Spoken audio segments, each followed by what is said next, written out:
Hello everyone and welcome back to this beautiful channel जिसका नाम है सब्जेक्ट नोट्स, जहां हम हर दिन आपके लिए एक स्टेट डिस्कस करते हैं और उस स्टेट का सारा स्टैटिक जो आपके बैंकिंग, एसएससी और रेलवे स्टेट सबके लिए इम्पॉर्टेंट है।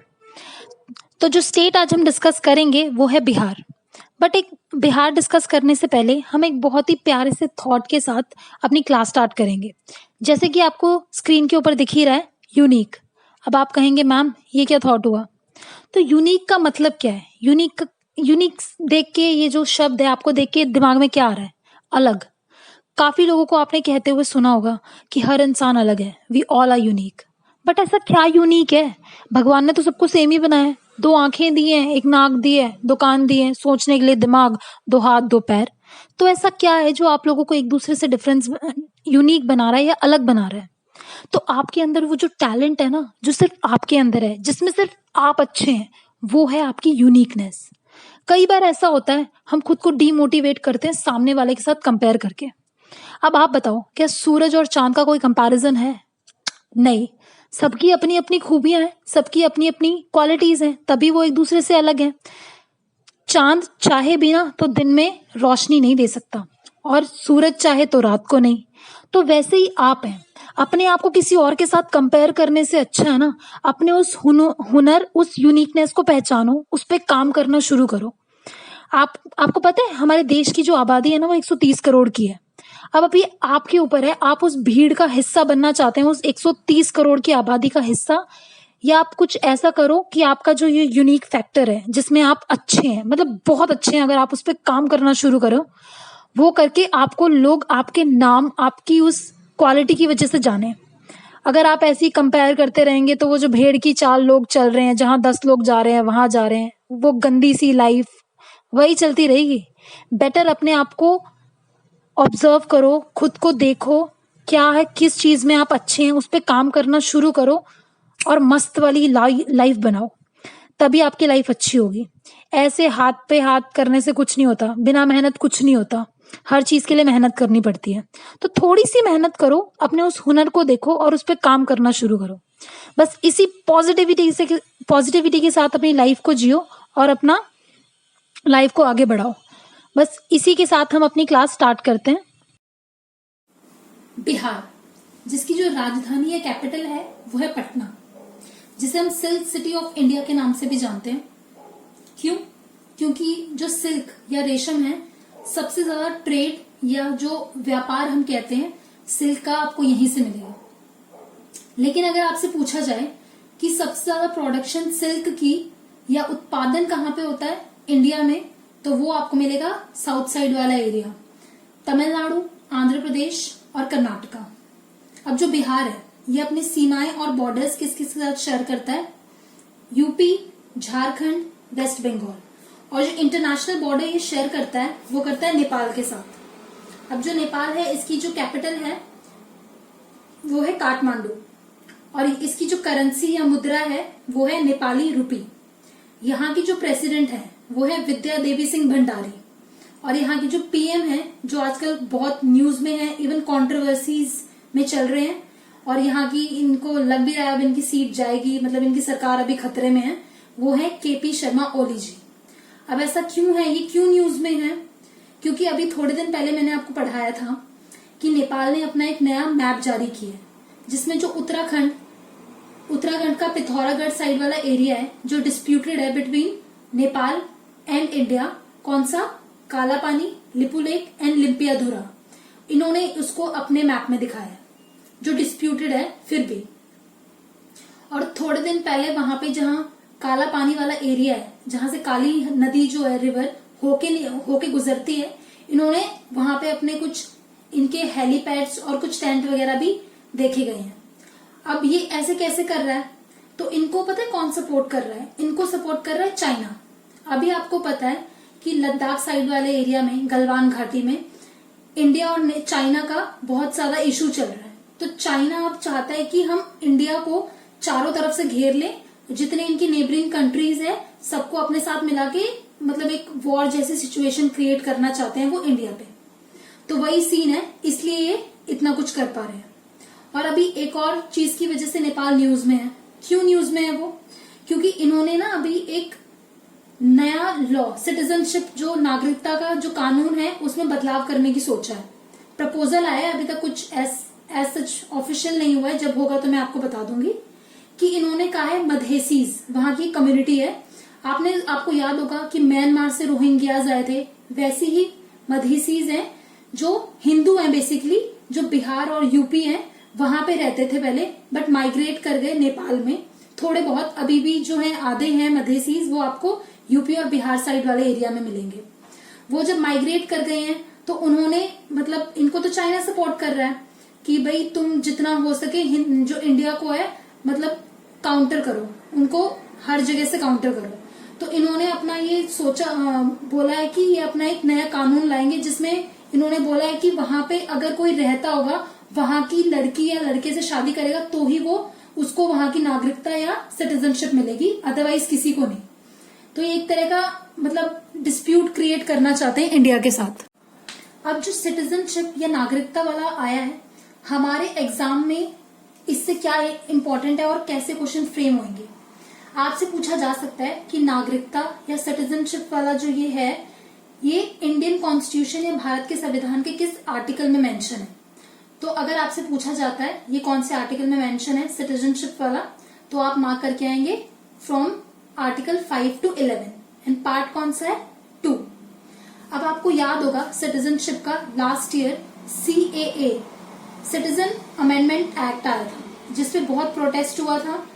और ये था क्या, ये था कि जो इस्लामिक कंट्रीज हैं, कौन कौन सी, 3, अफगानिस्तान, पाकिस्तान और बांग्लादेश, वहां की जो माइनॉरिटीज हैं, और माइनॉरिटीज भी कौन कौन सी, हिंदू, सिख, बुद्धिस्ट, जैन, पारसी और क्रिश्चियन।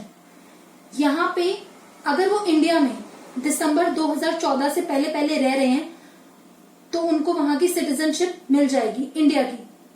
फिर यहाँ पे प्रोटेस्ट किस चीज का हुआ था, प्रोटेस्ट इसलिए हुआ था क्योंकि उसमें मुस्लिम्स को इंक्लूड नहीं किया था। सारा प्रोटेस्ट बस इसी बात का था कि यहाँ पे मुस्लिम्स को नहीं इंक्लूड किया गया। अब जो ये सिटीजन अमेंडमेंट एक्ट या CAA था, ये फर्स्ट टाइम आया कब था, ये फर्स्ट टाइम आया था इन 1955 में। ये आपसे पूछा जा सकता है। और नॉर्मली अगर कोई पर्सन इंडिया की सिटीजनशिप चाहता है नेचुरल वे में, जैसे अगर वो उसके कोई फादर या फोर फादर या उन्होंने शादी नहीं की है इंडिया के किसी लड़का या लड़की से, तो उन्हें 12 साल इंडिया में रहना पड़ेगा, तो जाके उनको इंडिया की सिटीजनशिप या नागरिकता मिलेगी। लेकिन अगर कोई बाहर से फॉरेनर आया है, सपोज करो कोई USA से आया है, कोई ऑस्ट्रेलिया से आया है, और यहाँ पे आके वो किसी इंडियन लड़का या लड़की से शादी कर लेते हैं, तो उनको वो सिटीजनशिप कब तक मिलेगी, उसके लिए 7 साल है। तो ऐसे क्वेश्चन भी फ्रेम होते हैं।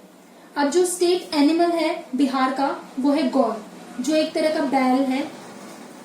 और यहाँ की जो स्टेट इक्वेटिक एनिमल है जो पूछी जा सकती है आपसे, वो है गैंगेटिक डॉल्फिन। और अगर जो डॉल्फिन है वो आपको इंडिया की भी जो इक्वेटिक एनिमल है वो देखने को मिलेगी। अब यहाँ से क्वेश्चन कैसे फ्रेम होगा, क्वेश्चन ये पूछा जा सकता है आपसे कि पूरे इंडिया में गैंगेटिक डॉल्फिन आपको कहाँ पे मिलती है। तो ये आपको पूरे इंडिया में सिर्फ बिहार में ही मिलेगी और एक पर्टिकुलर जगह पे मिलेगी। कहाँ पे, विक्रमशिला वाइल्ड लाइफ सेंचुरी में। तो ऐसे भी आपसे क्वेश्चन पूछा जा सकता है। अब जो स्टेट ट्री है बिहार का वो है पीपल। आपको पता है पीपल को हिंदू धर्म में बहुत मान्यता है, बहुत पूजा जाता है। तो अगर आपसे बिहार में पीपल पूछा जा रहा है तो सबसे पहले आपके माइंड में कौन आने चाहिए, आपके माइंड में आने चाहिए गौतम बुद्ध जी, क्योंकि इन्होंने पीपल के पेड़ के नीचे बैठ के बौद्ध गया जो जगह है जो किससे रिलेटेड या मानी जाती है, वो जाती है गौतम बुद्ध से। तो पीपल के पेड़ के नीचे बैठ के ही उन्होंने अपने ज्ञान की प्राप्ति की थी बौद्ध गया में, तो ये उनसे ही रिलेटेड है। अब जो गौतम बुद्ध है आपको पता है इनका जन्म या जहाँ पे ये पैदा हुए थे वो कौन सी जगह थी, नेपाल। नेपाल में भी कहाँ पे, लुम्बिनी में, वहां पे हुआ था। अब जो गौतम बुद्ध हैं इनकी क्वेश्चन बहुत बार पूछा गया है कि इनकी काउंसिल या समितियां कहाँ कहाँ पे हुई थी। तो इसके लिए आप एक ट्रिक याद कर सकते हैं। क्या ट्रिक है वो ट्रिक है A² K²। मतलब किस किस राजा के टाइम पे हुई थी। तो ए स्क्वायर और के स्क्वायर से आपको कैसे याद रखना है, ए स्क्वायर से एक तो हो गया अजातशत्रु, एक हो गया अशोका, एक हो गया, अब के स्क्वायर से क्या क्या है, के से एक हो जाएगा कनिष्क और एक हो जाएगा कालाशोका। तो आप इसे ऐसे माइंड में रख सकते हैं। अब यहाँ के जो सीएम है वो है नीतीश कुमार जी। और अगर आपसे पूछा जाए कि जो सीएम या चीफ मिनिस्टर हैं ये कौन से आर्टिकल में आते हैं इंडियन कॉन्स्टिट्यूशन के, तो 164 में मिलेगा। लेकिन अगर आपसे पूछा जाए पीएम या प्रधानमंत्री जो हैं वो किस आर्टिकल में आते हैं, तो वो आपको मार्क करके आना है 74। 74 ही कई बार एग्जाम में पूछा जाता है। आपको पता है जो एक्चुअल पावर जो होती है ना वो प्रेसिडेंट के हाथ में नहीं, वो पीएम के हाथ में होती है। तो 74 ही वो आर्टिकल है जो एक्चुअल पावर जो है पीएम को देता है पूरा देश चलाने या रूल करने के लिए। अब जो गवर्नर है यहाँ के वो है फागू चौहान जी, और जो गवर्नर है या राज्यपाल वो इंडियन कॉन्स्टिट्यूशन के किस आर्टिकल में आते हैं, वो आते हैं 153। आपको पता है मैंने लास्ट वीडियो में भी बताया था कि गवर्नर आपको सिर्फ राज्यों में ही मिलेंगे, स्टेट्स में। और जो यूटीज है हमारी 8, वहां पे जो 5 यूटीज हैं वहां पे आपको लेफ्टिनेंट गवर्नर मिलेंगे, और जो बाकी की 3 हैं उसमें आपको क्या मिलेंगे, एडमिनिस्ट्रेटर। ठीक है, तो आपको ये चीजें ध्यान में रखनी है। अब जो यहाँ का हाई कोर्ट है वो आपको कहाँ मिलेगा, पटना में, जो कब बना था 1916 में। और हाई कोर्ट के लिए जो आर्टिकल मेंशन है इंडियन कॉन्स्टिट्यूशन में वो क्या है, 214। अब हाई कोर्ट को देख के आपको जितने माइंड में पॉइंट्स आ रहे हैं सबको रिकॉल कर लो। जैसे हाई कोर्ट है वो फर्स्ट टाइम किस एक्ट के अकॉर्डिंग बना था, तो इंडियन हाई कोर्ट एक्ट कब आया था, 1861 में। और 1862 में इसी के अंडर 3 हाई कोर्ट बने थे इंडिया में, कौन कौन से, बॉम्बे, कोलकाता एंड मद्रास। अब जो पटना के हाई कोर्ट है वहां पे जो चीफ जस्टिस अभी काम कर रहे हैं एज वो है संजय जी। जैसे हाई कोर्ट होते हैं स्टेट लेवल पे, वैसे ही सुप्रीम कोर्ट होता है पूरे सेंटर के लिए, तो वो है कहां पे, दिल्ली में। और अभी जो रेशो है वहां की इन उसकी वकीलों की और किसकी, चीफ जस्टिस की, वो है 33+1। 33 आपको लॉयर्स या वकील मिलेंगे और एक चीफ जस्टिस। और अभी एज अ चीफ जस्टिस काम कौन कर रहे हैं, अरविंद बोबडे जी, जो 47वें नंबर के चीफ जस्टिस हैं। और हाई कोर्ट से जो इम्पोर्टेंट क्वेश्चन एक बनता है, जो आर्टिकल मैंने लास्ट में बताया था आपको, 213, जिसमें क्या होता है कि एक हाई कोर्ट 3 से 4 स्टेट के लिए भी काम कर सकता है। और इसका एक परफेक्ट एग्जाम्पल आपको मिलेगा गुवाहाटी वाला हाई कोर्ट। आपको पता है आसाम की कैपिटल वैसे तो आपको दिसपुर मिलेगी, लेकिन वहां का जो सबसे बड़ा जगह या सिटी है आसाम की वो है गुवाहाटी। अब जो गुवाहाटी है उसमें कौन कौन से स्टेट के हाई कोर्ट हैं वो आप एक ट्रिक के साथ याद रख सकते हैं, आप का नगमा माँ। अब ये ट्रिक क्या शो करती है, ए से तो हो गया आपका असम, एपी से हो गया आपका अरुणाचल प्रदेश, ठीक है, एन ए से हो गया आपका नागालैंड, और एम से आपका क्या हो जाएगा, मिजोरम। तो ये ट्रिक आप अपने माइंड में रख सकते हैं जो आपको याद करने के लिए ठीक रहेगी। अब जो लोकसभा है बिहार की, वहां की जो सीट है वो आपको मिलेंगी 40, और जो राज्यसभा है उसकी मिलेंगी 16। अब जो लोकसभा है मैंने आपको पहले भी बहुत बार बताया, अभी तक तो शायद आपको याद भी हो गया होगा। जो लोकसभा है वो इंडियन कॉन्स्टिट्यूशन या भारत के संविधान के किस आर्टिकल में मेंशन है, तो वो आपको मिलेगा 81 में, और राज्यसभा मिलेगा 81 में। और ये दोनों आते हैं अंडर पार्लियामेंट, जो है article number 79 of Indian constitution में मेंशन। अब जो पार्लियामेंट है इंटरनेशनल लेवल पे इसके लिए एक डे भी सेलिब्रेट होता है यूएन के द्वारा, या यूएन इसे सेलिब्रेट करता है। वो कब होता है, 30 जून को। अब जो पार्लियामेंट है बेसिकली इसमें 3 चीजें आती हैं, लोकसभा, राज्यसभा, मैंने अभी आपको बताया, और जो थर्ड चीज जो इसमें आते हैं पार्लियामेंट में वो है प्रेसिडेंट। और उसके लिए जो आर्टिकल मेंशन है इंडियन कॉन्स्टिट्यूशन में वो है 52। वाइस प्रेसिडेंट के लिए पूछ लिया जाए आपसे तो वो आपको मिलेगा 63। पीएम के लिए पूछ लिया जाए आपसे तो वो मिलेगा 74। और यही वो आर्टिकल है जो पूरी पावर देता है पीएम को बजाय कि प्रेसिडेंट के। हमें पता है प्रेसिडेंट है बट ये नामात्र के शासक हैं। जो एक्चुअल पावर होती है वो होती है पीएम के पास, जो किसमें मेंशन है, आर्टिकल नंबर 74। और आपको अगर ये चीज याद ना रहे आर्टिकल्स, तो इसकी एक ट्रिक है मेरे पास। आपको सिर्फ प्रेसिडेंट के लिए आर्टिकल याद रखना है। अब आप 5 में +1 करो 6 हो जाएगा, 2 में +1 करो 3 हो जाएगा। तो ये आर्टिकल किसके लिए आ गया, वाइस प्रेसिडेंट। 6 में 1 प्लस करो 7, 3 में +1 करो 4।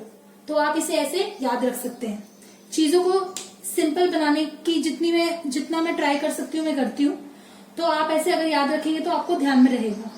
अब जो लोकसभा है, पहले भी मैंने आपको बताया था, यहाँ पे स्पीकर होते हैं। और अभी कौन एज अ स्पीकर यहाँ लोकसभा में काम कर रहे हैं, ओम बिरला जी, जो कोटा राजस्थान से। और राज्यसभा में आपको स्पीकर नहीं चेयरपर्सन मिलेंगे। और वो कौन है अभी, जो हमारे देश के वाइस प्रेसिडेंट होते हैं वही होते हैं, जो नायडू जी हैं। और मैंने आपको एक और चीज इंपॉर्टेंट बात बताई थी कि इंडिया में वाइस प्रेसिडेंट कभी भी as a vice president salary नहीं लेते। ये बहुत इंपॉर्टेंट पॉइंट है। वो हमेशा सैलरी जो है वो लेते हैं as a chairperson of Rajya Sabha. तो ये चीजें भी आप माइंड में रख सकते हैं। अब यहाँ के डांस फॉर्म जो पूछे जाते हैं, छऊ, कजरी और झुमरी। छऊ आपको सिर्फ बिहार में नहीं मिलेगा, ये आपको वेस्ट बंगाल और उड़ीसा साइड भी मिलेगा। अब यहाँ के जो फेमस फेस्टिवल हैं जो एग्जाम में पूछे जाते हैं, छठ पूजा आपको पता है ये बहुत फेमस है बिहार में। सोनपुर फेयर या मेला, ये बहुत इंपॉर्टेंट है और कई बार एग्जाम में रिपीट हुआ है। क्यों? क्योंकि अगर आपसे पूछा जाए एशिया का सबसे बड़ा एनिमल फेयर या जानवरों के लिए जो मेला लगता है वो कहाँ पे लगता है, वो आपको यहाँ पे मिलेगा बिहार में, सोनपुर मेला, पूरे एशिया का। तो ये भी आप अपने माइंड में रख सकते हैं। अब यूनेस्को, यहाँ से जो यूनेस्को की लिस्ट में आते हैं वो है मधुबनी पेंटिंग, ये कई बार एग्जाम में पूछी गई है। और महाबोधि टेम्पल भी आपको यूनेस्को की लिस्ट में मिलेगा। अब जो मधुबनी पेंटिंग है ये यहाँ की फेमस है। और जो यूनेस्को है, अगर आपसे पूछ लिया जाए कि इसका हेडक्वार्टर कहाँ पे है, तो ये आपको मिलेगा पेरिस में। पेरिस किसकी कैपिटल है, फ्रांस की। पहले भी मैंने आपको बताया था। और वो जो पेरिस है वो कौन सी नदी के पास बसा हुआ है, तो सीन नदी के पास मिलेगा। और मैंने आपको एक और चीज बताई थी, जो फ्रांस है 2022 का, कौन सा, 2022 का इंटरपोल का जो समिट है या सम्मेलन है वो कहाँ पे होगा, इंडिया में। और फ्रांस से उसका क्या लेना देना है, क्योंकि जो इंटरपोल का मुख्यालय या हेडक्वार्टर है वो आपको मिलेगा लियोन, फ्रांस में। तो ये चीजें भी आप अपने दिमाग में रख सकते हैं। अब यहाँ की जो रिवर है जो पूछी जाती है वो है सोन रिवर, पुनपुन और कोसी। सोन रिवर की आपसे डायरेक्शन पूछी जाएगी। 3-4 क्वेश्चन बनेंगे इससे। पहला इसकी डायरेक्शन है इसकी साउथ टू नॉर्थ। सेकेंड चीज इससे पूछी जाती है ये किसकी ट्रिब्यूटरी है, ये आपको गंगा की ट्रिब्यूटरी मिलेगी। तो ऐसे अगर आप चीजों को रिलेट करके पढ़ेंगे तो आपको चीजें इंटरेस्टिंग लगेगी और ज्यादा देर के लिए दिमाग में भी रहेंगी और समझ भी आएंगी। अब कोसी रिवर पूछी जाती है। कोसी रिवर को सौरो ऑफ बिहार भी कहते हैं। और इसका जो ओरिजिन है, इसका ओरिजिन होता है नेपाल से। और एक और इम्पोर्टेंट रिवर है जिसका ओरिजिन होता है नेपाल से, वो कौन सी है, गंडक, जिसको नारायणी रिवर के नाम से भी जानते हैं। तो ये चीजें भी आप अपने माइंड में रख सकते हैं।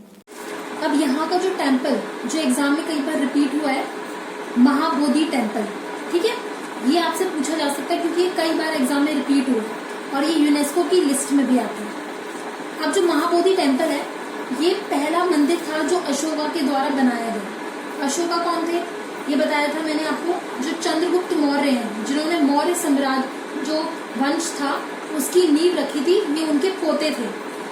किसके, चंद्रगुप्त मौर्य के। अगर आपसे पूछा जाए कि चंद्रगुप्त मौर्य ने और अशोका ने, इन दोनों ने कौन कौन से धर्म अपनाए थे, तो अशोका के लिए अगर आपसे पूछा जाए तो इन्होंने बौद्ध धर्म को अपनाया था। और जो इनके दादा थे चंद्रगुप्त मौर्य, उन्होंने जैन धर्म को अपनाया था। इन्होंने बौद्ध धर्म को क्यों अपनाया था, इसके पीछे रीजन क्या है, इन्होंने कलिंगा, जो अभी कहाँ पे, उड़ीसा में, वहां पे 1 या 1.5 लाख लोगों को मार दिया था उस युद्ध में। कलिंगा का एक युद्ध हुआ था उसमें। तो उनको लगा, बहुत ही गिल्ट फील हुआ इन्हें कि पछतावा हुआ कि मैंने इतने निर्दोष लोगों को मार दिया। तो इसलिए इन्होंने बौद्ध धर्म को अपना लिया था। मैंने आपको बताया था कि बौद्ध धर्म की 4 काउंसिल या समितियां होती, उनमें से एक इनके टाइम पे भी हुई थी। कहाँ पे? पाटलिपुत्र में। और पाटलिपुत्र आपको कहाँ मिलेगा? ये मिलेगा आपको बिहार साइड वाले एरिया में, बिहार में। अब इनकी एक बेटी थी संघमित्रा और एक बेटा था महेंद्र। इन्होंने उन दोनों को श्रीलंका भेज दिया था। क्यों? क्योंकि इन्होंने बौद्ध धर्म अपना लिया था, तो उसका प्रचार प्रसार करने के लिए इन्होंने अपने बेटा और बेटी को श्रीलंका भेज दिया था। तो ये चीजें भी आप ध्यान में रख सकते हैं। अब जो नेशनल पार्क यहाँ से पूछे जाते हैं वो कौन कौन से हैं? वाल्मीकि नेशनल पार्क, ठीक है। और ये किस चीज के लिए फेमस है? ये फेमस है व्हाइट टाइगर्स के लिए।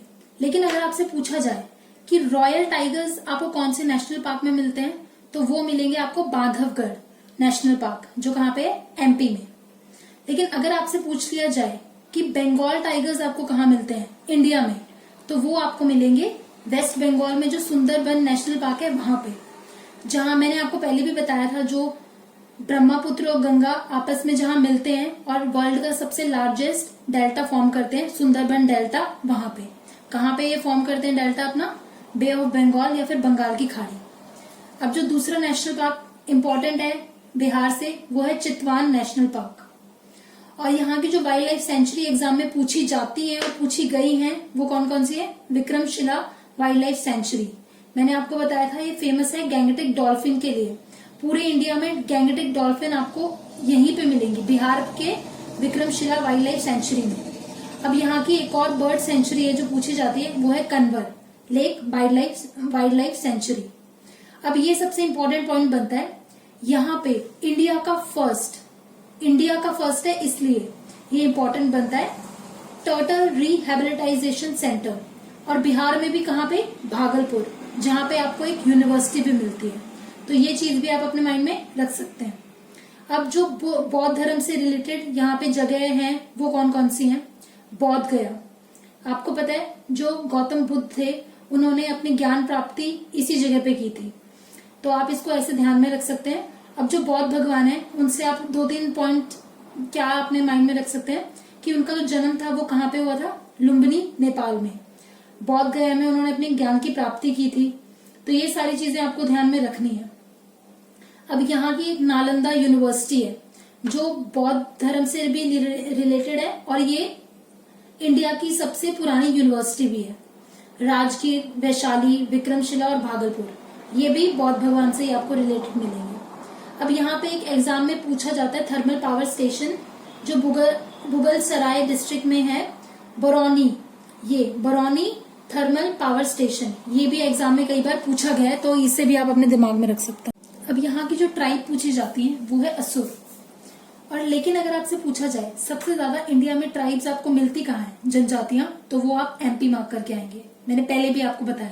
अगर आप ऐसे ही बार बार पॉइंट्स को रिकॉल करेंगे ना, तो चीजें आपके दिमाग में बैठनी शुरू हो जाएगी और आपको जीएस इंटरेस्टिंग लगेगी और समझ आएगी। और जो एक पर्टिकुलर ट्राइब जो इंडिया में सबसे ज्यादा पाई जाती है वो कौन सी है? भील्स। और ये कहाँ मिलेगी? राजस्थान में। अब जो एयरपोर्ट यहाँ से पूछा जाता है वो है जयप्रकाश नारायण इंटरनेशनल एयरपोर्ट। ये एग्जाम में कई बार पूछा गया। गया एयरपोर्ट भी पूछा गया। अब जो जीआई यहाँ के हैं, ज्योग्राफिकल इंडिकेशन, जो अभी रिसेंटली जिनको जीआई मिला है वो कौन कौन से है? जर्दुला मैंगो और शाही लीची।